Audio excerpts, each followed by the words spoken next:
The glass elevator descended through the heart of Whitmore Industries like a transparent promise of corporate dreams. Sienna Davis pressed herself against the cool wall, clutching her portfolio against her chest as morning sunlight fractured through the building's geometric architecture. 23 years old and 3 months into her internship, she had mastered the delicate art of occupying space without claiming it, of being present without being noticed. The lobby stretched before her like a cathedral of ambition. Polished marble floors reflected the hurried footsteps of executives and employees, each person moving with the confident purpose that Sienna desperately wished she possessed. Her reflection in the gleaming surfaces looked small and uncertain. A girl playing dress-up in borrowed confidence and clearance-rack business attire.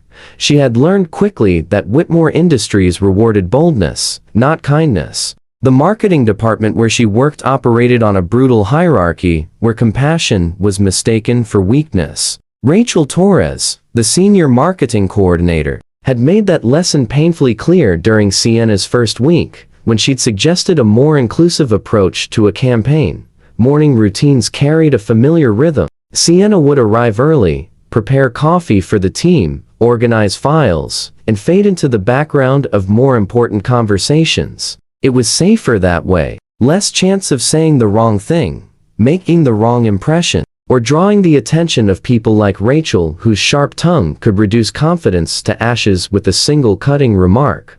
The reception desk commanded the center of the lobby, staffed by Jennifer, a woman whose professional smile never quite reached her frustrated eyes. This morning, that frustration had escalated into something approaching desperation. A man stood before the desk, his hands moving in fluid, urgent gestures that Jennifer clearly could not understand. Sienna's steps slowed as recognition bloomed in her chest. She knew those movements, that specific blend of hope and resignation that crossed the man's distinguished features. She'd seen the same expression on her sister's face countless times over the years. Jonathan Pierce appeared to be in his late 30s, wearing an impeccably tailored charcoal suit that spoke of success and substance. His dark hair showed distinguished threads of silver at the temples, and his posture carried the confidence of someone accustomed to being heard. Except here, in this moment, he was invisible in a different way than Sienna. Not by choice, but by circumstance. Jennifer's voice carried across the lobby with increasing volume, as if speaking louder would somehow bridge the communication gap. Other employees began to notice the commotion, their curious glances transforming the interaction into an uncomfortable spectacle. Sienna's hands tingled with familiar muscle memory. She had spent years learning sign language for Olivia, her 17-year-old sister who had been born deaf. Their childhood had been filled with late-night studying online tutorials, practicing until her fingers could speak the language of silence as fluently as her voice spoke English. It had become her secret superpower, the one thing that made her feel capable and needed. But this wasn't home. This was Whitmore Industries, where stepping outside your assigned role could mean stepping into trouble. Interns made copies and brought coffee. They didn't insert themselves into client interactions or presume to have skills beyond their station, yet. Watching Jonathan's shoulders tense with each failed attempt at communication felt like watching Olivia struggle in a world that refused to accommodate her. The familiar ache of empathy overwhelmed Sienna's carefully cultivated invisibility. Her feet moved before her mind could construct sufficient reasons to stay frozen. The distance between safety and courage measured exactly 17 steps across gleaming marble. Each one felt like crossing into foreign territory where the rules she'd learned no longer applied. Hello. Her hands shaped the greeting with gentle precision, fingers moving through the familiar patterns that had become second nature. May I help you? Jonathan's transformation was instantaneous. His entire face illuminated with relief and gratitude, the tight lines around his eyes softening as recognition sparked. Someone understood. Someone saw him. Thank you, he signed back, his movements carrying the elegance of someone who had spent decades communicating through gesture rather than sound. I was beginning to think this was a mistake coming here.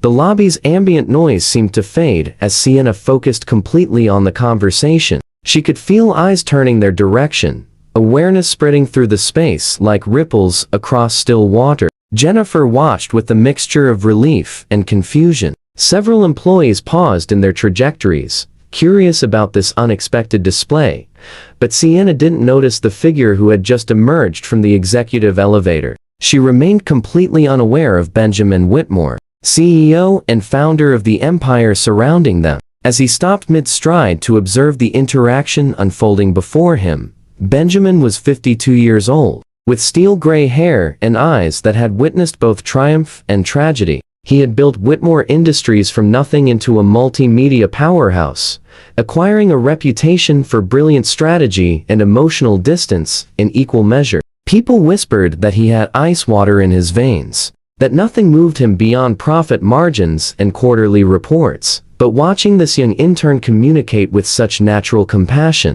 Benjamin felt something crack in the carefully constructed walls around his heart. The way her hands moved reminded him of someone he'd lost, of lessons learned too late and regrets that haunted quiet moments. Jonathan was explaining his purpose through graceful signs. He represented a collective of deaf artists and entrepreneurs seeking partnership opportunities with major corporations. His organization had researched Whitmore Industries extensively, believing their values aligned with inclusive business practices. Sienna interpreted aloud for Jennifer, her voice gaining strength as she focused on helping rather than being seen. She asked clarifying questions, confirmed details, and ensured Jonathan felt genuinely welcomed rather than merely accommodated. Well, a sharp voice cut through the moment like a blade through silk. Rachel Torres approached with calculated steps, her expensive heels clicking against marble with predatory rhythm. Look who decided to play hero. An intern overstepping boundaries. How predictable.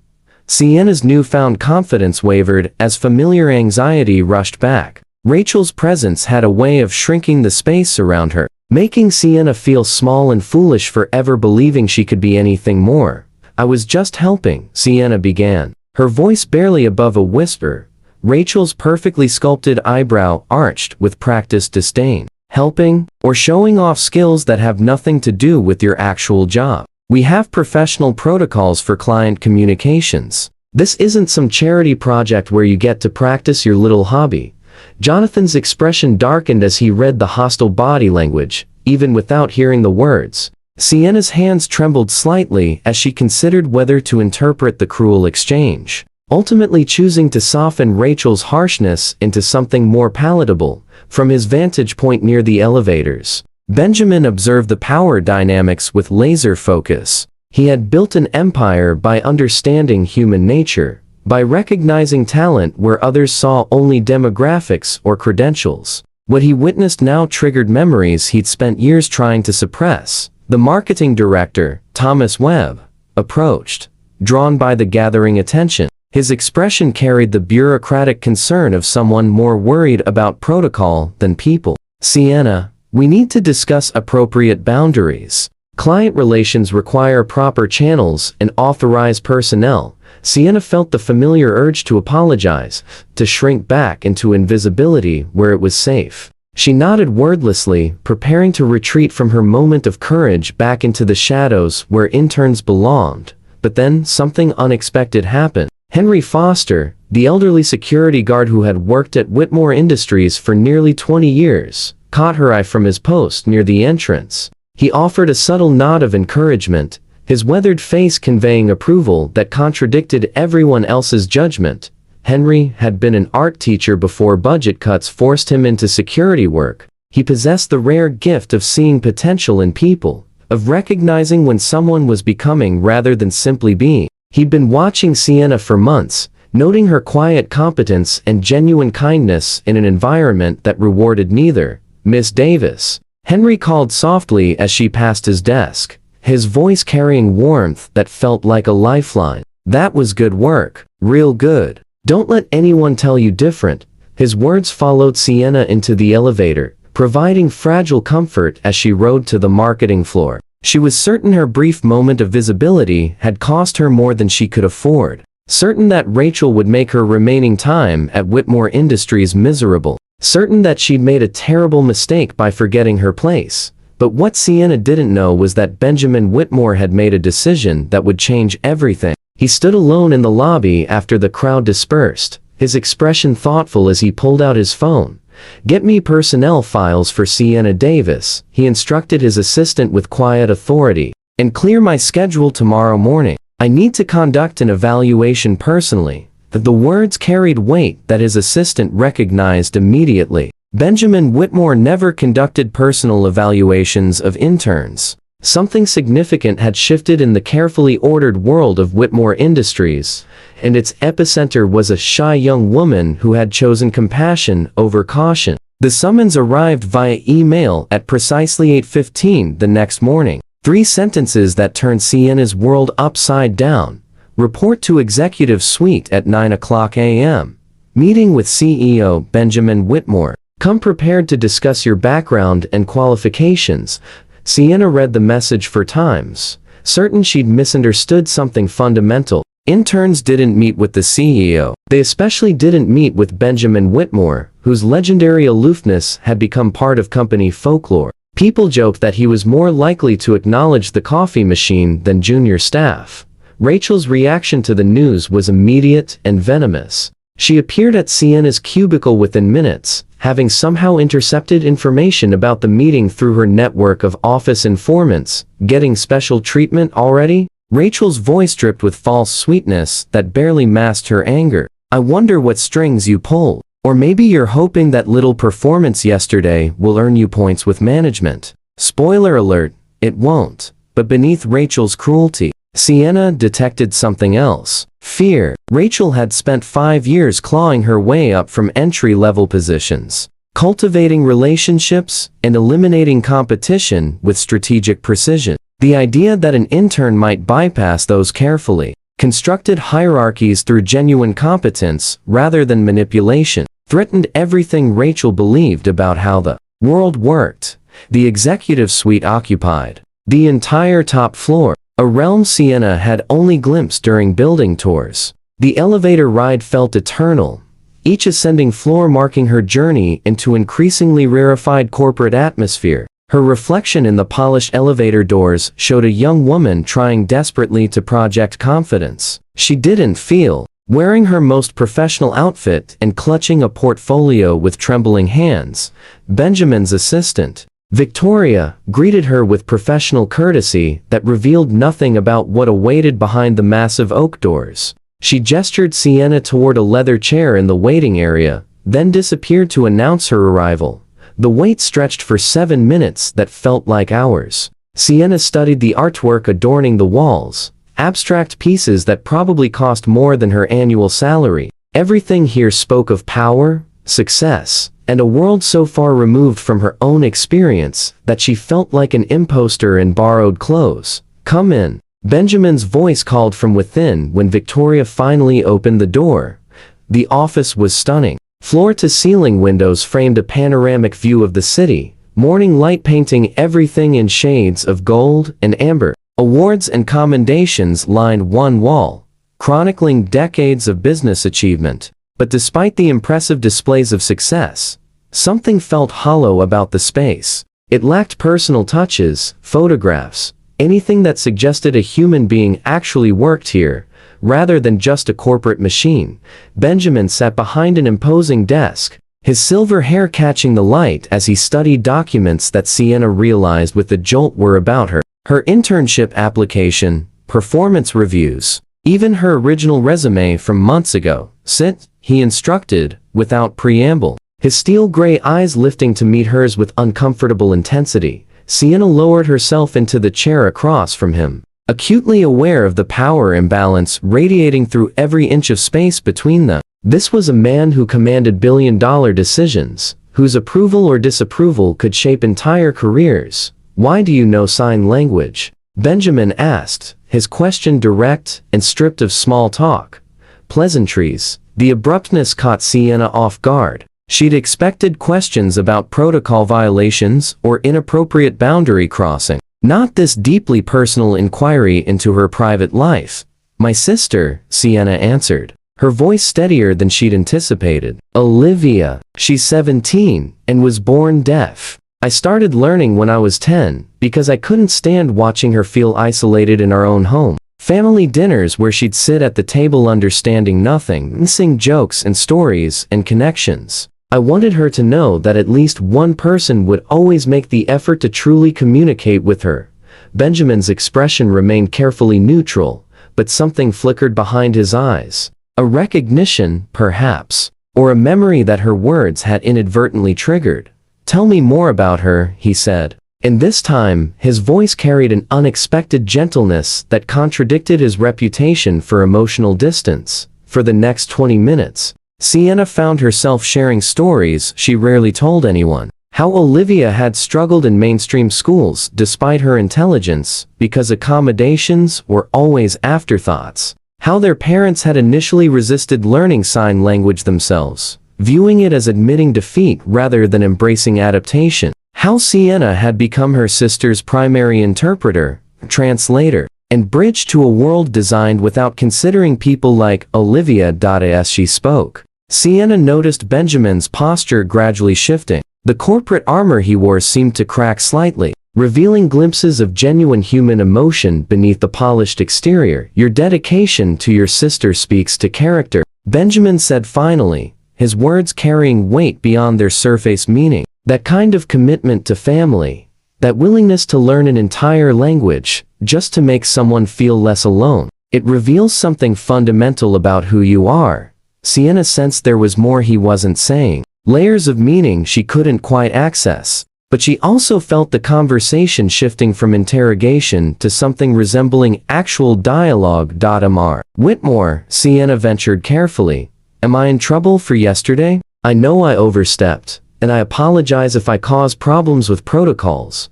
Benjamin leaned back in his chair, studying her with an expression that might have been approval or assessment, or both. "Trouble? No observation? Yes. From now on, I'll be watching your work more closely, not as punishment, but as evaluation. I want to see if yesterday was an isolated incident or if it represents your actual character."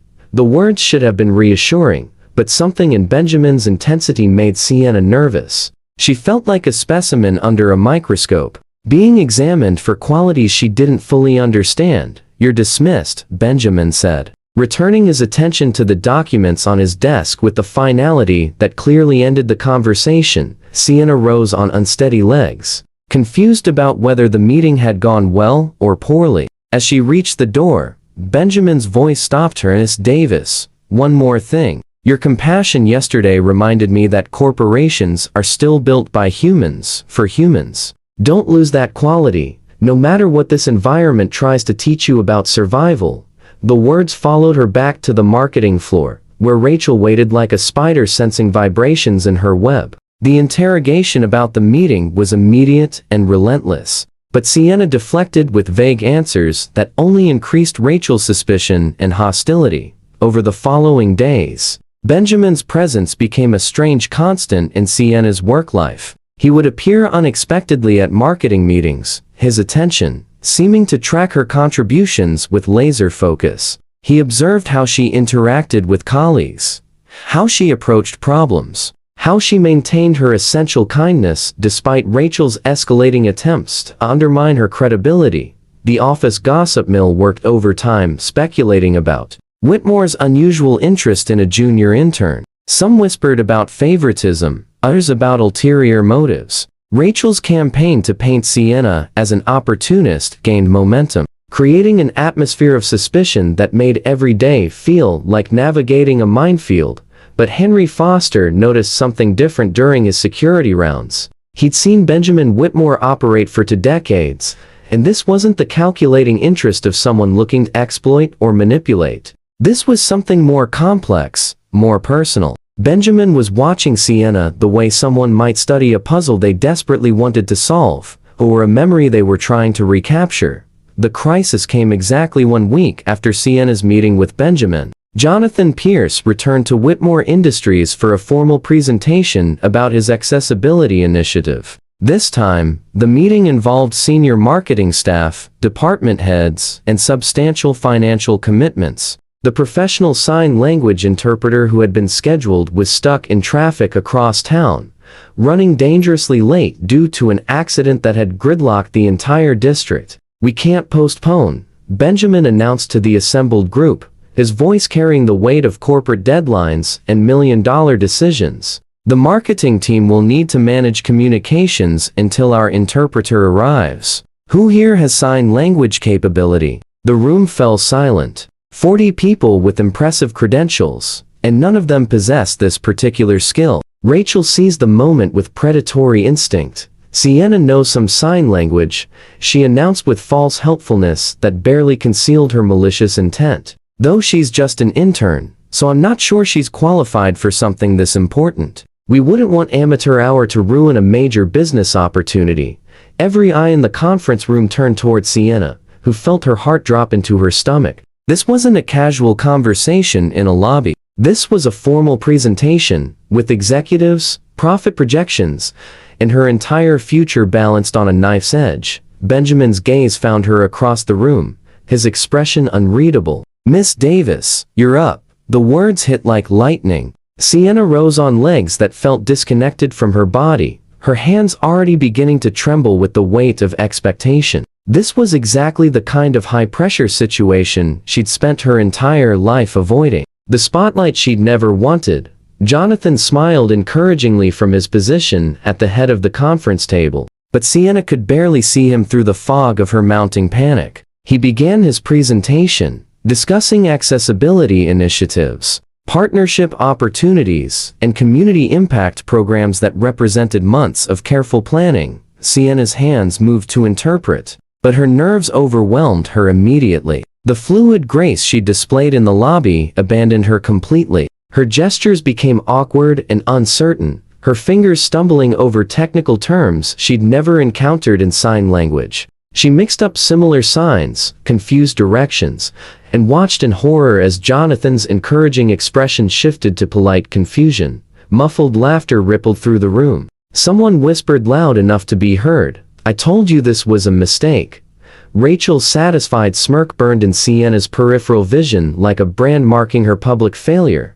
"I'm sorry," Sienna whispered, her voice cracking with humiliation. "I need a moment." She fled the conference room without waiting for permission, her vision blurred with tears that she refused to let fall until she reached the women's restroom. The familiar sanctuary welcomed her back to invisibility, to the safe shadows where failures happen privately, rather than being witnessed by 40 people who would remember this moment forever. Sienna locked herself in the furthest stall, pressing her forehead against the cool metal door as shame washed over her in waves. This was what happened when you forgot your place, when you dared to believe you could be more than circumstances allowed. Rachel had been right all along. She was just an intern playing at competence she didn't actually possess. The restroom door opened with its characteristic creak. Sienna expected Rachel coming to gloat, or perhaps Victoria sent to terminate her internship immediately. Instead, Henry Foster's gentle voice called through the space. "Miss Davis, it's Henry. I brought you something." She emerged from the stall to find the elderly security guard holding a clean handkerchief, his weathered face full of grandfatherly concern that made her tears finally fall. "I failed," Sienna choked out. "In front of everyone. They were right about me. I don't belong here."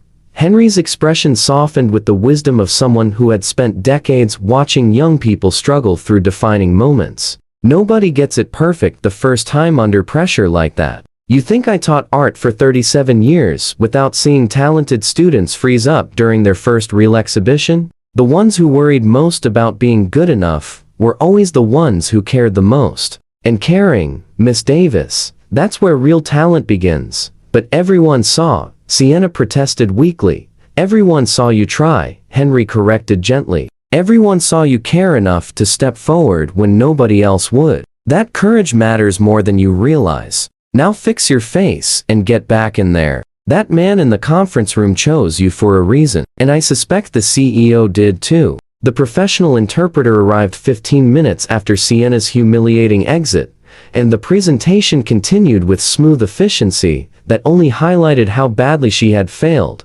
Sienna returned to her cubicle expecting termination papers or at minimum a stern lecture about knowing your limitations. Instead, Jonathan Pierce requested a private meeting with her specifically. The request came through Victoria, delivered with professional neutrality that revealed nothing about its implications. Benjamin had arranged for a smaller conference room, just the three of them. Away from the audience that had witnessed her public failure, Sienna entered the room, certain this was some kind of polite dismissal, a way to let her down gently before severing whatever professional relationship had briefly existed. Jonathan sat at the small table, his expression warm and free of judgment. Benjamin stood by the windows, his back to the room as he gazed out at the city.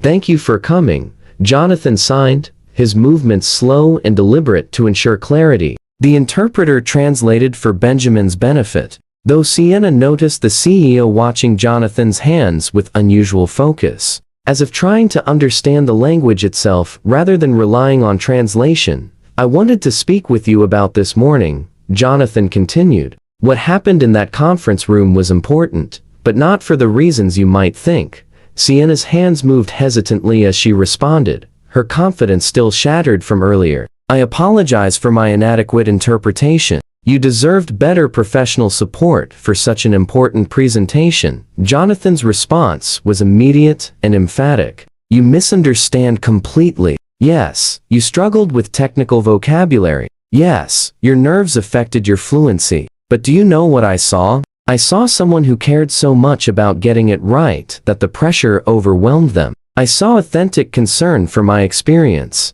not just mechanical translation." Sienna blinked, confused by this unexpected interpretation of her failure.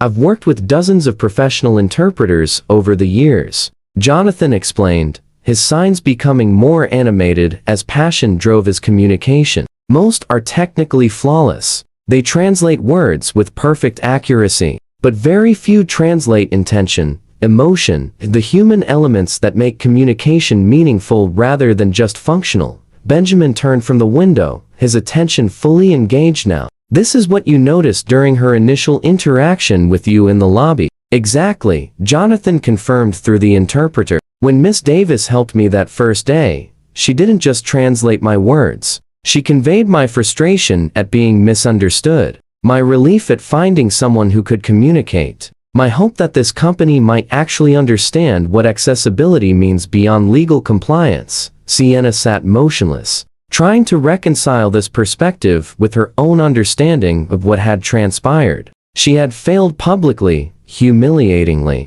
yet Jonathan was describing her failure as somehow meaningful, as revealing qualities more valuable than technical perfection. "For my accessibility initiative to succeed," Jonathan continued, "I need partners who understand inclusion as lived experience rather than corporate policy. I need people who have been transformed by caring for others, who know what it feels like to be invisible or misunderstood or left behind." He turned his full attention to Sienna, his next words carrying weight that would change everything. "Which is why I'm specifically requesting you, Miss Davis, to serve as primary communications liaison for this entire project." The room fell silent except for the faint hum of climate control systems. Sienna's mind struggled to process what she'd just heard. Primary liaison. Her, the intern who had just failed spectacularly in front of 40 witnesses. "That's impossible," Sienna whispered. "I don't have the experience, the credentials, the authority. I'm nobody." "You're someone who learned an entire language out of love for your sister," Benjamin interjected, speaking for the first time since the meeting began. "You're someone who stepped forward to help a stranger when everyone else was too busy or too indifferent. You're someone whose instinct is connection rather than transaction. Those aren't credentials you can put on a resume, but they're exactly what this project needs." Jonathan nodded emphatic agreement. "Technical skills can be taught. Perfect vocabulary can be learned. But authentic empathy, the kind that drives someone to keep trying despite fear or failure, that's either genuine or it's not. You can't fake it." Sienna felt tears threatening again, but these carried different weight than the shameful tears from earlier. These came from a place of overwhelming recognition, of being seen and valued in ways she'd never experienced. "What about everyone else?" Sienna asked, voicing her deepest fear. "Rachel and the others. They'll say, I don't deserve this. They'll call it favoritism, or special treatment, or worse." "Let them," Benjamin replied, his voice carrying steel wrapped in unexpected warmth. Excellence always provokes criticism from mediocrity. The question isn't whether you deserve this opportunity. The question is whether you're brave enough to accept it, despite knowing it will be difficult. The challenge hung in the air between them. This wasn't just about a job promotion or professional advancement. This was about choosing visibility over safety, about believing she could become something more than her fears allowed. "I have one condition," Jonathan added, his expression becoming serious. "I need you to promise that you'll never pretend to be perfect." The power of what we're building comes from authenticity, from being willing to show vulnerability while still showing up. Your struggle this morning wasn't weakness. It was proof that you care deeply enough to feel pressure. That's exactly the energy I want driving this initiative. Benjamin pulled a folder from his briefcase, sliding it across the table to Sienna. Inside were documents outlining a new position, Director of Accessibility Communications. The salary made her breath catch. The responsibilities seemed enormous and terrifying, and exactly what she'd been preparing for her entire life, without realizing it. "You don't have to decide this instant," Benjamin said, though his tone suggested he expected her to decide fairly quickly. "But know that Mr. Pierce and I are in complete agreement. We're not offering this despite your limitations.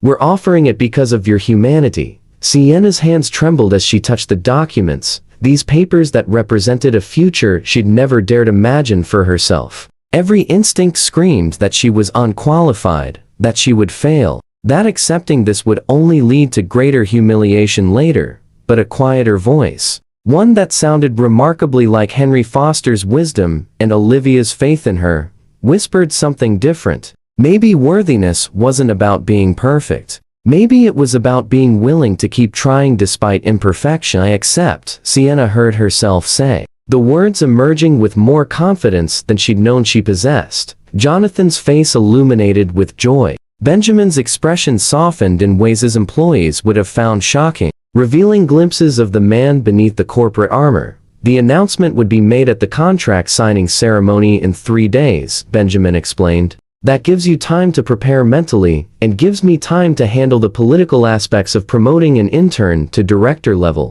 It won't be smooth, but it will be worth it." As Sienna left that meeting, her entire world had shifted on its axis. She was no longer the invisible intern hiding in shadows. She was someone with authority, responsibility, and expectations that terrified and thrilled her in equal measure. But neither she nor Benjamin could have predicted how violently Rachel would react to the news, or how publicly she would attempt to destroy Sienna's credibility during the most important moment of her fledgling career.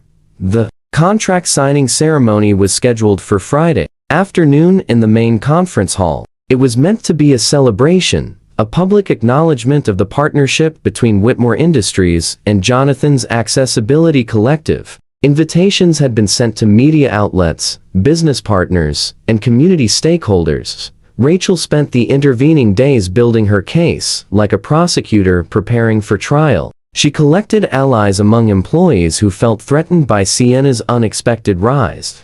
People who believed advancement should follow traditional hierarchies rather than merit. She planted carefully worded questions about fairness, qualifications, and whether personal connections had corrupted professional standards. By Friday morning, the office atmosphere crackled with tension. Everyone knew something significant would happen during the ceremony, though few understood exactly what Rachel had planned. Sienna arrived early, her new title still feeling like borrowed clothes that might be reclaimed at any moment. She'd spent 3 sleepless nights reviewing technical vocabulary, practicing interpretations, and fighting panic attacks that whispered she was a fraud about to be exposed. Henry found her in the hallway before the ceremony began, his presence steadying like an anchor in stormy waters. "You remember what I said about caring being where talent begins?" His eyes twinkled with encouragement. "Today, you show them where caring can lead when you're brave enough to follow it."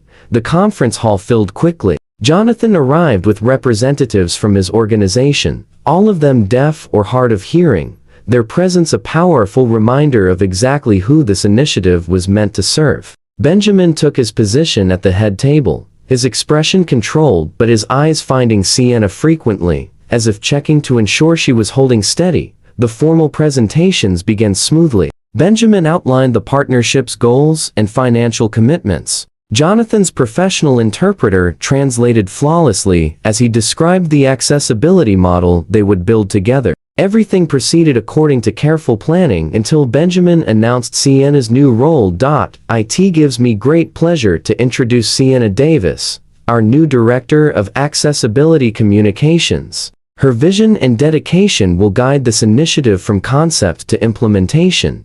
The applause was genuine from some quarters, polite from others. And then Rachel stood, her timing calculated for maximum impact. I apologize for interrupting, she began, her voice carrying false reasonableness that barely masked her intent. But I think we need to address concerns that many employees share. Miss Davis is talented, certainly, but she's also just an intern with no formal qualifications in accessibility, consulting, or corporate communications. Are we really basing a multi-million-dollar initiative on amateur enthusiasm? The room went silent. Sienna felt every eye turn toward her, measuring, judging, waiting to see if she would crumble under public scrutiny. The familiar urge to shrink and disappear rose like a tide, but something had fundamentally changed in Sienna's core. She stood slowly, her hands steady as she began to sign, her voice clear as she spoke simultaneously. You're right that I lack traditional credentials, Sienna acknowledged, and her willingness to agree rather than defend surprised everyone, including Rachel. I don't have advanced degrees in accessibility studies. I haven't worked for other major corporations building similar programs. What I have is 17 years of watching my sister navigate a world designed without considering people like her. Jonathan was watching intently, his expression approving. Benjamin leaned forward slightly, engaged in a way that suggested this response mattered deeply to him. I have countless experiences helping Olivia advocate for herself when teachers, administrators, and even family members treated her disability as an inconvenience rather than a reality requiring accommodation. I have hands that learned an entire language because I couldn't stand watching someone I love feel invisible. And I have enough awareness to know that perfect credentials mean nothing without genuine commitment to the people you're meant to serve. The authenticity of her response shifted the energy in the room. Several people nodded thoughtfully. Jonathan's colleagues signed emphatic agreement that didn't require translation to understand. Rachel wasn't finished. With all due respect, caring isn't the same as competence. This project is too important to risk on someone learning as they go. Before Sienna could respond, Jonathan stood. Through his interpreter, his words rang out with unmistakable authority. I have worked with dozens of highly credentialed accessibility consultants over the past decade. Most treat inclusion as a checklist of legal requirements to satisfy. They create technically compliant solutions that still make people like me feel like afterthoughts rather than priorities. He moved to stand beside Sienna, his presence a clear statement of alliance. When Miss Davis helped me in your lobby, she didn't just translate my words. She saw me as a complete human being with thoughts and feelings and dignity deserving respect. That's not something you can learn from textbooks. That's character. And character is exactly what this project needs. Leading it, Benjamin rose next, his corporate authority filling the space like a force of nature. Miss Davis will have full access to training, mentorship, and resources. She'll build a qualified team with complementary expertise. But the vision driving this initiative will come from someone who understands accessibility as lived experience rather than academic theory. Anyone questioning that decision is questioning my judgment and Mr. Pierce's wisdom. His gaze swept the room, lingering pointedly on Rachel, whose confident attack had backfired spectacularly. And anyone continuing to undermine this project through petty office politics will find their future at Whitmore Industries extremely short. The threat was clear and absolute. Rachel sank back into her chair, her face pale as she realized her calculated strike had not only failed, but had likely ended her own career trajectory. The ceremony continued with renewed energy. As contracts were signed and photographs were taken, Sienna felt the weight of her new reality settling over her shoulders. This wasn't just a job. It was a mission, a calling, a chance to ensure that people like Olivia would never feel as invisible as they once had. After the crowd dispersed, Benjamin approached Sienna with an expression softer than she'd ever seen on his face. "You handled that perfectly," he said quietly, acknowledging limitations while standing firm in your worth. "That's the kind of leadership this company needs more of." Then he added something that cracked open the mystery of his intense interest in her. "You remind me of my son. He was deaf. I didn't learn sign language when I should have. I was too busy building this empire, too focused on what I thought mattered. He died 3 years ago in a car accident, and I never had the chance to truly communicate with him the way you communicate with your sister." The revelation hung between them, heavy with grief and regret. Sienna understood suddenly that her story had given Benjamin a chance at redemption, an opportunity to honor his son's memory by ensuring others wouldn't make his mistakes. "This project," Benjamin continued, "it's my way of finally listening, finally making space for voices I ignored when they mattered most. Thank you for giving me that chance." 6 months transformed everything. The accessibility initiative that had begun with a chance encounter in a corporate lobby had grown into something revolutionary. Sienna's department now employed 15 people, a diverse team that included deaf consultants, accessibility experts, technology specialists, and communications professionals. Together, they had created programs that became industry models, proving that inclusion strengthened rather than weakened business effectiveness. Whitmore Industries had undergone cultural transformation that rippled through every department. Sign language classes were now offered to all employees. Physical spaces had been redesigned with accessibility as a primary consideration rather than an afterthought. Most significantly, the company's hiring practices had shifted to actively seek diverse perspectives rather than just checking demographic boxes. Sienna stood in her actual office, a space with her name on the door and windows overlooking the same lobby where her journey had begun. The shy girl who had once pressed herself against walls now moved through the building with quiet confidence that came from knowing her work mattered deeply. From his security desk, Henry Foster watched her pass during morning routines, his weathered face creasing with satisfaction. He'd known from the beginning that Sienna possessed something special. Watching her transform from invisible intern to respected leader felt like witnessing one of his former art students finally have their breakthrough exhibition. Benjamin had changed too, in ways his longtime employees found remarkable. The cold corporate machine had developed warmth, becoming someone who asked about employees' families and actually listened to the answers. He'd begun therapy to process his grief over his son, finally giving himself permission to mourn fully and heal properly. The relationship between Benjamin and Sienna had evolved into something resembling mentorship mixed with mutual respect. He shared hard-won wisdom about leadership and navigating corporate politics. She reminded him through her daily example that humanity and effectiveness could coexist, that leading with compassion didn't mean sacrificing results. Rachel had left Whitmore Industries 3 months earlier, her departure framed as pursuing other opportunities, but understood by everyone as a consequence of her failed sabotage. Her position had been filled by someone who valued collaboration over competition, fundamentally changing the marketing department's culture. But the real magic happened in smaller, less visible moments, like when Olivia visited the office for the first time and watched her sister lead a meeting where sign language was casually integrated alongside spoken English. The pride and wonder on Olivia's face reminded Sienna why all of this mattered beyond career advancement or professional recognition. Their parents had attended too, finally understanding what their daughters had been trying to tell them for years. Communication required effort, required meeting people where they were rather than demanding they accommodate your preferences. The family dinners that had once excluded Olivia now included everyone fully. With both parents having committed to learning sign language, the launch event for the Accessibility Initiative's first major public campaign filled the main auditorium to capacity.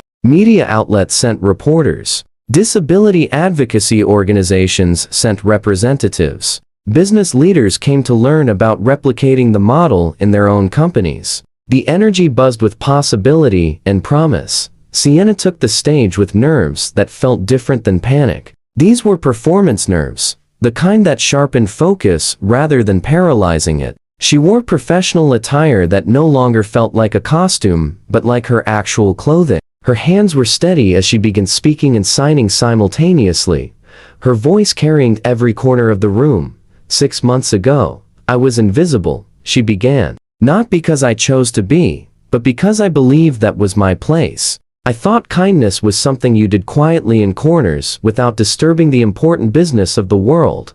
Benjamin sat in the front row, his expression peaceful in ways that suggested he'd found some measure of forgiveness for himself. Jonathan sat beside him, the friendship between them having deepened through shared commitment to meaningful work. But I learned something crucial, Sienna continued. Kindness isn't meant to be invisible. It's meant to be a beacon, bridge, a bold declaration that everyone deserves to be understood, valued, and included in spaces designed for them rather than in spite of them. She shared statistics about the program's impact. Hiring rates for people with disabilities had increased 40%. Employee satisfaction scores had risen across all departments. Client feedback highlighted Whitmore Industries as a leader in inclusive practices. The numbers told a story of success, measured in both profit and human dignity. But beyond statistics, Sienna said, her hands moving with grace, born of practice and purpose.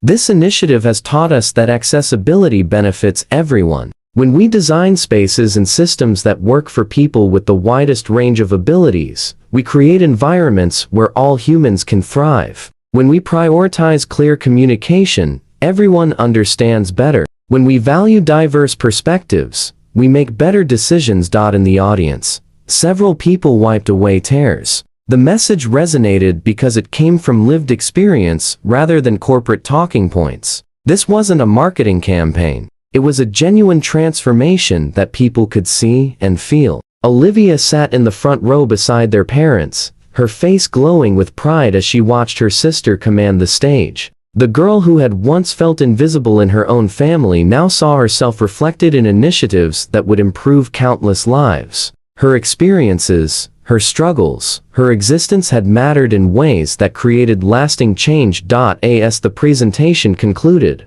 applause filled the auditorium. But for Sienna, the most meaningful moment came afterward when a young deaf woman approached with tears streaming down her face. Thank you, she signed with trembling hands. I've been looking for companies like this, places where I wouldn't have to fight just to exist. You've given me hope that such places are possible. Sienna hugged her tightly, understanding viscerally what her work meant beyond quarterly reports and strategic objectives. She was creating the world she'd always wished existed for Olivia, one person and one interaction at a time. The celebration continued in the lobby where Sienna's journey had begun. Catering had been set up, music played softly, and people mingled with genuine joy rather than obligatory networking. Benjamin found himself standing near the reception desk where he'd first witnessed Sienna help Jonathan. The memory as vivid now as it had been 6 months ago. Henry approached with 2 cups of coffee, offering one to his CEO with the easy familiarity of someone who had long ago stopped being intimidated by titles. Quite a transformation, Henry observed, his eyes twinkling with satisfaction. Benjamin nodded, his gaze tracking Sienna as she moved through the crowd with natural grace. She saved more than just this initiative. She reminded me what actually matters. My son would have liked her, would have appreciated what she's built here. He would have been proud of you too, Henry replied gently, for finally learning the lessons he tried to teach you. The words could have been painful, but instead, they brought comfort. Benjamin had spent years running from grief and guilt. Sienna's presence had given him permission to stop running, to face what he'd lost and who he'd failed to be, and to finally become someone worthy of his son's memory. Jonathan joined them, his hands moving in signs that Benjamin was learning to recognize even without interpretation. This is only the beginning. The model you have built here will spread. Other companies are already asking how to replicate it. Good. Benjamin signed back awkwardly, but with genuine effort, his attempts to learn the language another step in his ongoing transformation. Let them see that doing right and doing well aren't mutually exclusive. The evening progressed with speeches from community leaders, testimonials from employees whose lives had been changed by the new policies, and presentations about future initiatives. Through it all, Sienna remained grounded in the same essential quality that had started everything: the instinct to connect, to understand, to ensure no one felt left behind. As the event wound down, and crowds began dispersing, Sienna found herself back near the security desk where Henry had offered encouragement during her darkest moment. "Thank you," she told him, her voice thick with emotion, "for seeing me when I couldn't see myself, for believing I was more than I thought I could be." Henry smiled with the satisfaction of a teacher watching a student surpass expectations. "All I did was notice what was already there, Miss Davis. You did the hard work of becoming it." The building emptied slowly, leaving just a few people behind. Benjamin, Jonathan, Henry, and Sienna stood together in the lobby where everything had begun, surrounded by the physical structure of Whitmore Industries, but more importantly by the invisible structure of connection, respect, and shared purpose they'd built together. A banner hung above them. Words Jonathan had spoken that first day now serving as the unofficial motto of everything they'd created together: "Kindness always comes full circle."